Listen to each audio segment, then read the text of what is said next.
میری شادی کو ابھی کچھ ہی عرصہ گزرا۔ ہماری پسند کی شادی تھی۔ میری ساس پہلے تو اس شادی کے لیے سخت خلاف تھیں، مگر اپنے بیٹے کی ضد کے آگے خاموش ہو گئیں اور پھر میری اور میرے شوہر کی شادی ہو گئی۔ ساس مجھ سے بہت اچھا برتاؤ رکھتی تھی۔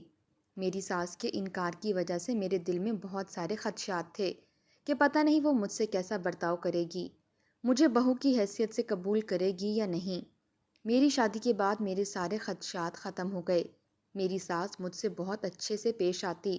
پھر میرے سسرال میں میرے شوہر، میری ساس، میرے سسر اور چھوٹی نند تھی۔ میری ساس کسی کو بھی کھانا پکانے نہیں دیتی، کچن میں کسی کو بھی جانے کی اجازت نہیں تھی۔ لیکن جب میں اپنی ساس سے پوچھتی کہ آپ نے آج کیا پکایا ہے، تو میری ساس ایسی چیز کا نام لیتی کہ میں شرمندہ ہی ہو جاتی، اور جب رات کو کھانا کھانے لگتے تو ایسی کوئی چیز نہ ہوتی۔ مجھے ان کی یہ بات بالکل سمجھ نہ آتی۔ یہ معاملہ میری سمجھ سے بالاتر تھا۔ ایک دن میں صحن میں اپنی نند کے پاس بیٹھی ہوئی تھی کہ میری ساس اپنے کمرے سے باہر نکلی۔ میں بازار جا رہی ہوں، دروازہ بند کر لو، میری ساس نے کہا۔ اماں میں بھی چلوں گی، مجھے بھی بازار میں کچھ کام ہے، میری چھوٹی نند نے میری ساس سے پوچھا۔ نہیں، مجھے دیر ہو جائے گی، میری ساس منع کرتی ہوئی چادر اوڑھتے ہوئے باہر چلی گئی۔ میں اٹھی، دروازہ بند کر کے واپس چارپائی پر بیٹھ گئی۔ کیا ہوا تمہیں؟ میں نے اپنی نند سے پوچھا، جو منہ بنائے بیٹھی ہوئی تھی۔ دوپٹہ پیکو کروانا تھا، لیکن اماں چلی گئیں۔ مجھے بھی لے جاتی تو میں بھی اپنا کام کروا لیتی، میری نند نے منہ بناتے ہوئے کہا۔ اچھا چلو، موڈ مت خراب کرو، میں کل تمہارے ساتھ چلوں گی۔ تو وہ خوش ہو گئی۔ شکریہ بھابھی، اس نے خوشی سے کہا۔ چلو تم بیٹھو، میں ہم دونوں کے لیے چائے لاتی ہوں، میں نے چارپائی سے اٹھتے ہوئے کہا۔ میں بناتی ہوں، آپ بیٹھ جاؤ، میری نند نے پھرتی سے اٹھتے ہوئے کہا۔ اچھا جی، مکھن، میں نے ہنستے ہوئے کہا، تو میری نند بھی ہنستی ہوئی باورچی خانے میں چلی گئی۔ میں صحن میں رکھی چارپائی پر بیٹھی سوچ رہی تھی کہ میری ساس روز اس وقت بازار کیوں جاتی ہے؟ اگر کوئی کام بھی ہوتا ہے تو ساتھ مجھے یا میری نند کو کیوں نہیں لے کر جاتی؟ میں انہی سوچوں میں گم تھی کہ میری نند چائے بنا کر لے آئی۔ میں اپنی ساری سوچیں جھٹک کر نند کے ساتھ باتوں میں مصروف ہو گئی، اور ساتھ ساتھ ہم دونوں چائے سے لطف اندوز ہونے لگے۔ تھوڑی دیر بعد میری ساس بازار سے واپس آ گئی۔ ہمیشہ کی طرح ان کے ہاتھ میں خاکی رنگ کے کپڑے کی تھیلی تھی، جس سے وہ ہمیشہ بازار جاتے ہوئے گھر سے لے کے جاتی۔ میں اور میری نند چارپائی پر بیٹھے رہے تھے۔ میری ساس نے ہم دونوں کو باورچی خانے میں آنے جانے سے سخت منع کیا ہوا تھا۔ وہ باورچی خانے میں چلی گئیں اور اندر سے دروازہ بند کر دیا۔ کچھ دیر بعد میری نند اپنے کمرے میں اپنی پڑھائی کرنے کے لیے چلی گئی، تو میں بھی اٹھ کر اپنے کمرے میں آ گئی، اور پھر نہا کر اچھے سے کپڑے نکال کر استری کیے، کیونکہ میرے شوہر کے کام سے آنے کا وقت ہو گیا تھا۔ پھر جلدی سے کپڑے پہن کر تیار ہوئی۔ اتنے میں دروازے پر دستک ہوئی۔ بھابھی، امی کہہ رہی ہیں کہ آ جاؤ، بھائی آ گئے ہیں۔ میری نند مجھے میری ساس کا پیغام دے کر جا چکی تھی۔ جلدی سے بالوں کی چوٹی بناتے ہوئے سر پر دوپٹہ اوڑھے صحن میں آ کے اپنے شوہر اور سسر کو سلام کیا، اور پانی دے کر جلدی جلدی میز پر برتن لگائے۔ جب تک میرے سسر اور شوہر ہاتھ منہ دھو کر میز کے گرد رکھی کرسیوں پر بیٹھ گئے تھے۔ میری نند میرے ساتھ باورچی خانے میں ہی تھی۔ وہ ہانڈی گرم کر کے پتیلے میں سے نکال رہی تھی، جبکہ میں چولہے پر گرم گرم روٹیاں پکا رہی تھی، کیونکہ میرے سسر اور ہم سب کو اس وقت توے سے اتری ہوئی گرم گرم روٹی کھانے کی عادت تھی۔ میری نند نے کھانا میز پر رکھا اور میری ساس کو آواز دی، جو ہاتھ میں تسبیح پکڑے کچھ پڑھ رہی تھیں۔ پھر میں بھی روٹی پکا کر شوہر کے پاس آ گئی، اور اپنے دوپٹے کے پلو سے چہرے پر آیا پسینہ صاف کرتے ہوئے کرسی پر بیٹھ گئی۔ پھر میرے شوہر نے میری پلیٹ میں سبزی اور روٹی رکھ دی۔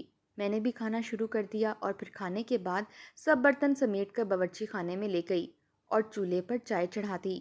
جلدی جلدی سنک میں رکھے گندے برتنوں کو دھو کر باورچی خانہ صاف کیا، اور سب کی چائے کپ میں ڈال کر ٹرے میں رکھی اور صحن میں آ گئی۔ میں نے چائے اپنے شوہر اور سسر کو دی۔ میری نند رات کی چائے نہیں پیتی تھی، اور میری ساس کھانے سے فارغ ہوتے عشاء کی نماز ادا کرنے کے بعد اپنے کمرے میں چلی جاتی اور وہیں بیٹھ کر چائے پیتی۔ اپنی چائے لیے میں اپنے کمرے میں آ گئی۔ میں چائے پیتے ہوئے اپنی امی سے موبائل پر باتیں کرنے لگی۔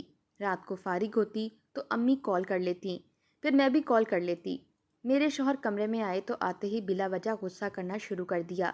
یہ تو ان کا روز کا معمول بن گیا تھا۔ کمرے میں آتے ہی چھوٹی چھوٹی باتوں پر غصہ کرنے لگ جاتے۔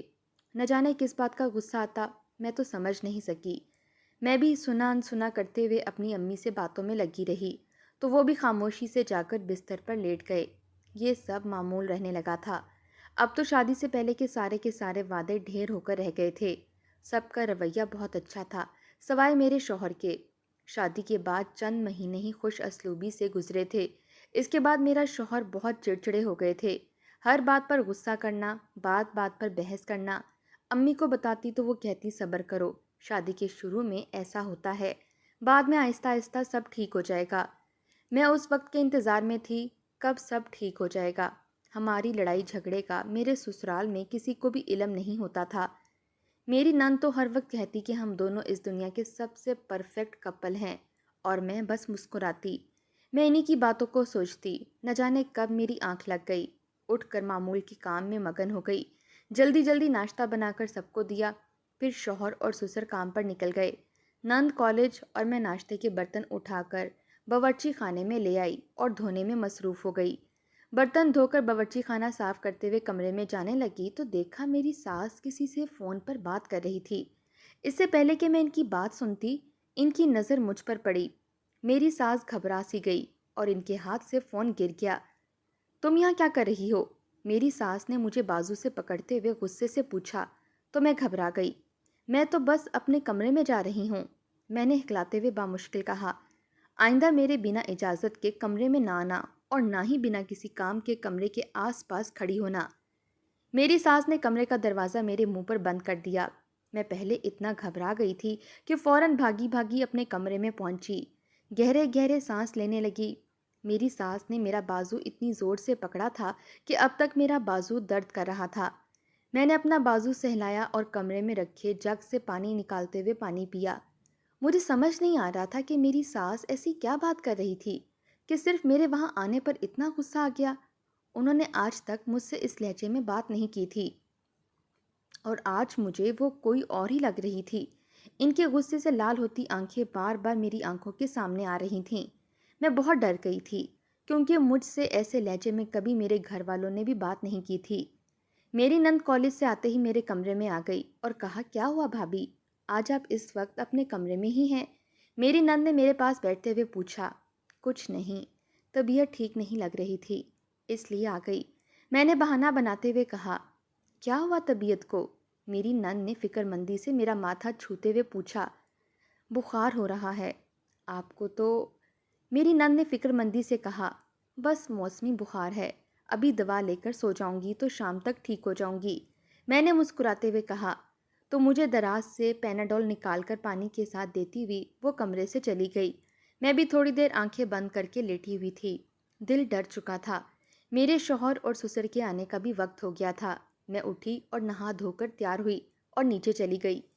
میری ساس معمول کے مطابق ہاتھ میں تسبیح پکڑے کچھ پڑھ رہی تھیں۔ میں اپنے شوہر اور سسر کو سلام کرتی باورچی خانے میں چلی گئی۔ بھابھی، آپ کیوں آئی ہیں باورچی خانے میں؟ آپ آرام کریں، میری نند کھانا گرم کر کے نکال رہی تھی، مجھے دیکھ کر کہنے لگی۔ میں نے مسکراتے ہوئے کہا، اچھا باہر جا کر بیٹھو، میں کھانا لا رہی ہوں، میں نے کڑھائی میں چمچ چلاتے ہوئے کہا۔ کھانا کس نے بنایا ہے؟ میں نے اسے کڑھائی میں چمچ ہلاتے دیکھا اور پوچھا۔ کون بنائے گا، اماں نے ہی بنایا ہے، میری نند نے ہنستے ہوئے کہا۔ آپ بھی آ جائیں، نند نے باورچی خانے سے نکلتے ہوئے کہا۔ میں نے مسکراتے ہوئے کہا، اچھا تم جاؤ، میں آتی ہوں۔ سلیب پر رکھا ہوا کانچ کا گلاس میرے ہاتھ سے ٹکرا کر گر گیا اور ٹوٹ گیا۔ میں کانچ کے ٹکڑے اٹھا کر باورچی خانے میں رکھے ہوئے کوڑے دان میں ڈالنے لگی تو مجھے کوڑے دان میں ہڈیاں اور خون رکھا ہوا دکھائی دیا۔ لیکن میں نے سوچا شاید ساس نے آج رات کھانے میں گوشت بنایا ہوگا، اس لیے پالتو بچی ہڈیاں کوڑے دان میں پھینکی ہوئی ہوں گی۔ میں باورچی خانے میں موجود سنک سے ہاتھ دھوتی ہوئی کھانے کی میز پر آ گئی۔ جب سب کھانا کھانے میں مصروف تھے، میں نے جیسے ہی کھانے کی ڈش سے ڈھکن اٹھایا تو آج کھانے میں پکی ہوئی دال تھی۔ میں حیران رہ گئی، جب دال بنی ہوئی ہے تو کوڑے دان میں خون اور ہڈیاں کہاں سے آئیں؟ میرا ذہن موف ہو رہا تھا، میں انہی سوچوں میں گم تھی کہ میری ساس نے آواز دی۔ میں نے چونکتے ہوئے پوچھا، جی؟ تو کہنے لگیں، کھانا کھا لو بیٹا، کب سے ایسے بیٹھی ہو؟ میری ساس نے مجھے کہا تو میں حیرت سے ان کو دیکھنے لگی۔ وہ پھر سے پہلے کی طرح ہوئی تھیں، نرم اور محبت سے مخاطب کرنے والی۔ وہ کہیں سے وہ نہیں لگ رہی تھی جو روپ ان کا میں نے آج صبح دیکھا تھا، نہایت ہی غصے والا۔ میں نے چپ کر کے کھانا اپنی پلیٹ میں نکالا اور کھانے لگی اور پھر کاموں میں مگن ہو گئی۔ میرا ذہن اب انہی باتوں کے اطراف میں گھوم رہا تھا۔ اگلے دن میری نند کی چھٹی تھی، اس لیے وہ گھر پر ہی تھی۔ میں کاموں سے فارغ ہو کر آئی تو وہ کہنے لگی کہ بھابھی آج بازار چلیں گی؟ میں کاموں سے فارغ ہو گئی، اس لیے بازار چلنے کے لیے رضامند ہو گئی۔ میری نند میری ساس سے اجازت لینے چلی گئی۔ پھر تھوڑی دیر بعد ہم دونوں بازار کے لیے روانہ ہو گئے۔ میری نند کپڑے کی دکان پر کھڑی اپنے لیے جوڑے دیکھ رہی تھی۔ میں بھی اس کے ساتھ کھڑی ہوئی تھی۔ مجھے تو کچھ نہیں چاہیے تھا، اس لیے میں خاموش کھڑی تھی کہ اچانک میری نظر میری ساس پر پڑی۔ وہ ادھر ادھر نظریں گھما گھما کر چل رہی تھیں۔ میری نند پہلے ہی دکان کے اندر تھی اور میری ساس دوسری اطراف میں جا رہی تھی۔ تم یہیں کھڑے رہنا، میں ابھی آئی۔ میں اپنی نند کو وہیں اس کپڑے والی دکان پر چھوڑ کر اپنی ساس کا پیچھا کرنے لگی۔ میں نے اپنی چادر کے پلو سے اپنے چہرے کو ڈھانپ لیا۔ میں اپنی ساس کے پیچھے پیچھے چل رہی تھی، لیکن وہ اس بات سے انجان تھیں۔ وہ چھوٹی چھوٹی گلیوں میں سے نکلتے ہوئے نہ جانے کہاں جا رہی تھیں۔ مجھے ان راستوں کا علم نہیں تھا، کیونکہ میں یہاں پہلی بار آئی تھی، اکیلی، ورنہ ہر جگہ میں اپنی نند کے ساتھ ہی جاتی تھی۔ میری ساس مستقل پیچھے مڑ مڑ کر دیکھ رہی تھی اور چلتی جا رہی تھی۔ وہ جب بھی پلٹ کر دیکھتی میں کسی دیوار کے پیچھے ہو جاتی۔ میں اس کے پیچھے پیچھے چل رہی تھی کہ اچانک میں کسی سے ٹکرا گئی اور کھڑی سامنے موجود عورت نے مجھے اٹھایا۔ میں نے سامنے دیکھا تو میری ساس کہیں بھی نہیں تھی۔ نہ جانے وہ کہاں چلی گئی تھیں۔ اب میں بہت پریشان ہو گئی۔ اس انجان عورت نے مجھے پریشان دیکھ کر پوچھا، کیا ہوا؟ کچھ نہیں کہتے ان کا شکریہ ادا کرتے ہوئے واپس چلی گئی، جہاں اپنی نند کو چھوڑ کر آئی تھی۔ آپ کہاں رہ گئی تھیں اتنی دیر؟ بھابھی میں پریشان ہو گئی تھی، میری نند نے فکر مندی سے پوچھا۔ کہیں نہیں، تم نے لے لیا جو لینا تھا؟ میں نے اپنی نند سے پوچھا۔ جی جی، یہ دیکھیں، اس نے شاپر آگے کرتے ہوئے مجھے بتایا۔ چلو پھر گھر چلیں، پھر آرام سے دیکھ لوں گی، میں نے اس کا ہاتھ پکڑتے ہوئے کہا۔ آپ کہاں گئی تھیں؟ میری نند نے مجھے دوبارہ پوچھا۔ ایک کام تھا، میں نے سادے سے انداز میں جواب دیا تو اس نے دوبارہ کچھ نہ پوچھا۔ سارے راستے ہم دونوں خاموش رہے۔ پھر گھر آ کر وہ مجھے اپنے کمرے میں لے گئی اور اپنے کپڑے دکھانے لگی، لیکن میرا ذہن میری ساس پر ہی اٹکا ہوا تھا۔ وہاں کیوں گئی تھی؟ وہاں ان تنگ گلیوں میں کیا تھا؟ میری ساس کیا کر رہی تھی؟ کیا یہ سب میرا وہم تھا یا میری ساس سچ میں کچھ غلط کر رہی تھی؟ بھابھی آپ کا دھیان کہاں ہے؟ میری نند میرے سامنے ہاتھ لہراتے ہوئے پوچھ رہی تھی کہ یہ رنگ کیسا لگ رہا ہے مجھ پر۔ اس نے سوٹ اپنے اوپر رکھ کر دکھاتے ہوئے پوچھا۔ اچھا لگ رہا ہے، میں نے جواباً کہا۔ بھابھی کہاں جا رہی ہیں؟ اور تو دیکھیں۔ میں اٹھ کر جانے لگی تو میری نند نے کہا، نہیں مجھے یاد آیا، مجھے کچھ کام ہے، بعد میں دیکھ لوں گی۔ میں جلدی سے اپنے کمرے میں آ گئی۔ میں صحن میں چکر کاٹ رہی تھی، اپنی ساس کے آنے کا انتظار کرنے لگی تھی۔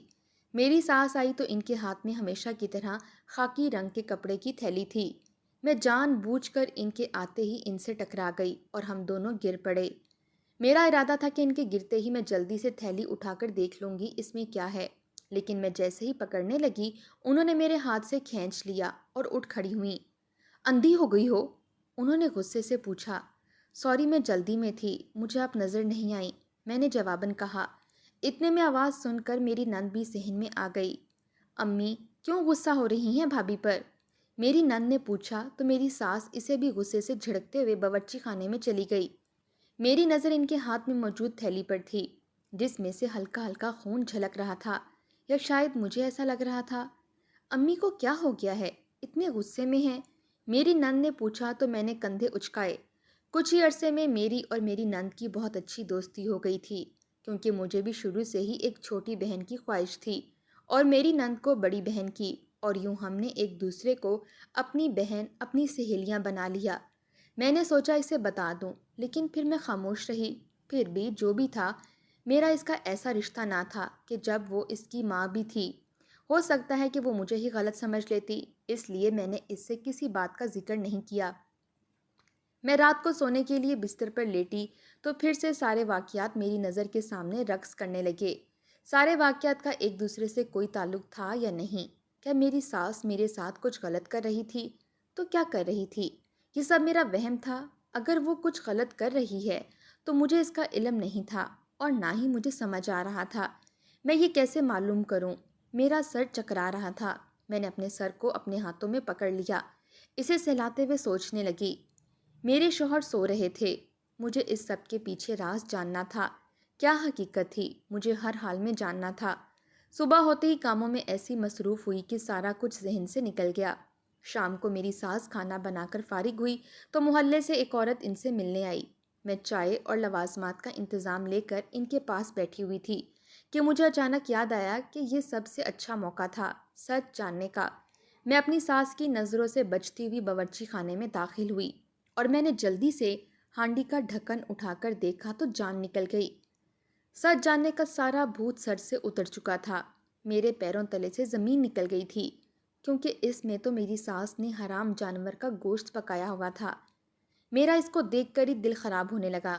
میں بامشکل اپنے منہ پر ہاتھ رکھتے ہوئے سنک تک گئی، لیکن سب کچھ سمجھنے کی بجائے مزید الجھ گئی تھی۔ میری ساس کیوں حرام جانور کا گوشت پکا رہی تھی؟ اگر وہ پکاتی تھی تو پھر اس کا کیا کرتی تھی؟ یہ گوشت کہاں جاتا تھا؟ میں سوچوں میں گم تھی کہ میری ساس باورچی خانے میں آ گئی اور انہوں نے مجھے دیکھ لیا۔ کیا کر رہی تھی تم یہاں؟ انہوں نے پوچھا۔ آپ اس لیے ہمیں باورچی خانے میں نہیں آنے دیتی؟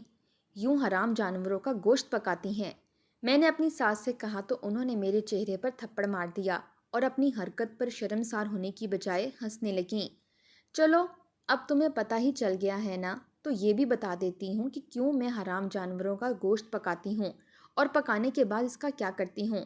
پریشان ہونا اور اپنے ذہن پر زیادہ زور مت ڈالو، میں بتا دیتی ہوں۔ تم شروع سے ہی مجھے سخت ناپسند تھی۔ میرا اکلوتا بیٹا جس نے کبھی میری کسی بات سے انکار نہیں کیا، وہ تمہارے لیے میرے سامنے کھڑا ہو گیا۔ میں آسانی سے تمہیں اپنے بیٹے کو لے جانے نہیں دے سکتی تھی، اس لیے تمہاری شادی کے لیے تو مان گئی۔ پھر میری ایک سہیلی نے ایک بابے کا بتایا۔ میں اس کے پاس گئی تو انہوں نے مجھے ایک وظیفہ بتایا۔ روز شام کو کسی حرام جانور کا گوشت بنا کر چھت پر ڈال دیا کرو اور اس کے بتائے ہوئے منتر اپنے بیٹے کے کھانے میں پھونک دیتی، جس کی وجہ سے وہ تم سے دور ہو رہا تھا اور تم دونوں کی لڑائیاں ہو رہی تھیں۔ میری ساس اتنے آرام سے بتا رہی تھی جیسے کوئی بہت اچھا کام سر انجام دے رہی تھی۔ میں تو دنگ رہ گئی کہ میری ساس مجھ سے اتنی نفرت کرتی تھی، اس حد تک کہ وہ گھر میں حرام گوشت لاتی بلکہ پکا کر چھت پر بھی ڈالتی تھی۔ میں سب کو آپ کا سچ بتا دوں گی، میں نے روتے ہوئے کہا۔ کون کرے گا تمہارا یقین؟ میری ساس نے کہا۔ تم بس دیکھتی جاؤ اب کس طرح میں تمہیں دھکے دلوا کر اس گھر سے نکلواتی ہوں۔ میری ساس نے ہنستے ہوئے کہا، امی آپ یہ کیا کر رہی ہیں؟ میری نند جس نے باورچی خانے کے دروازے پر کھڑے ہو کر ساری بات سن لی تھی، حیرت سے پوچھا، مجھے یقین نہیں آ رہا کہ آپ ہماری ماں ہیں۔ اتنی نفرت ہے آپ کو بھابھی سے؟ ہم نے تو کبھی خواب میں بھی نہیں سوچا تھا۔ اس نے روتے ہوئے کہا، میں سب کچھ بھائی کو بتا دوں گی، میری نند نے کہا اور بھاگتے ہوئے باورچی خانے سے نکل کر زینے سے اترنے لگی۔ میری ساس بھی اس کے پیچھے بھاگ گئی۔ میری ساس نے اسے روکنے کے لیے اسے پکڑنا چاہا، لیکن وہ اپنا توازن برقرار نہ رکھتے ہوئے زینے سے گر گئی۔ اتنے میں میرے شوہر اور سسر بھی گھر آ گئے تھے۔ میری نند کے سر سے خون بہہ رہا تھا اور وہ بے ہوش ہو چکی تھی۔ میرے شوہر نے میری نند کا چہرہ تھپ تھپایا، بیٹا تیری بیوی نے میری بیٹی کو گرا دیا، میں نے تجھے لاکھ سمجھایا تھا کہ اس سے مت کرو شادی، یہ میرا گھر اجاڑ دے گی، دیکھ لے آج اپنی آنکھوں سے۔ میں جو اپنی نند کی چیخیں سن کر وہاں سے بھاگی بھاگی پہنچی تھی، میری ساس نے روتے ہوئے سارا الزام مجھ پر لگا دیا تھا۔ اپنے عاشق سے ملنے گئی ہوگی آج شام کو، میری بچی کا قصور ہی کیا تھا؟ اس نے اپنی بھائی کی عزت کی خاطر یہ بات مجھے بتائی تو تیری بیوی نے اس کا کیا حل کر دیا؟ میری ساس نے روتے ہوئے میری نند کو اپنے گلے سے لگا لیا جو بے سدھ پڑی ہوئی تھی۔ نہیں، یہ جھوٹ ہے۔ میری بات مکمل ہونے سے پہلے میرے شوہر نے زوردار تھپڑ میرے منہ پر دے مارا اور مجھے غصے سے دھکے دیتے ہوئے میری نند کو اٹھا کر ہسپتال بھاگے۔ فجر کے وقت سب ہسپتال سے لوٹے تھے۔ میری نند کے سر سے خون زیادہ بہہ جانے کی وجہ سے وہ چل بسی تھی۔ میں رو رو کر نڈھال ہو گئی تھی اور وہیں صحن میں ایک کونے پر بیٹھی آنسو بہا رہی تھی کہ میری ساس میرے پاس آئی۔ رو کر فارغ ہو جاؤ تو سامان باندھ لینا، کیونکہ میرا بیٹا اپنی بہن کی قاتلہ کو مزید اپنے ساتھ نہیں رکھ سکتا۔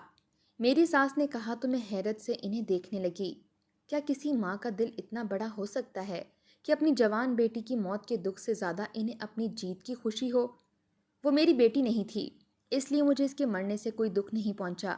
وہ میرے مرحوم دیور کی بیٹی تھی، جس کے مرنے کے بعد میں نے اسے پالا تھا۔ مجھے میرا بیٹا واپس مل گیا، میرے لیے اتنا ہی کافی ہے۔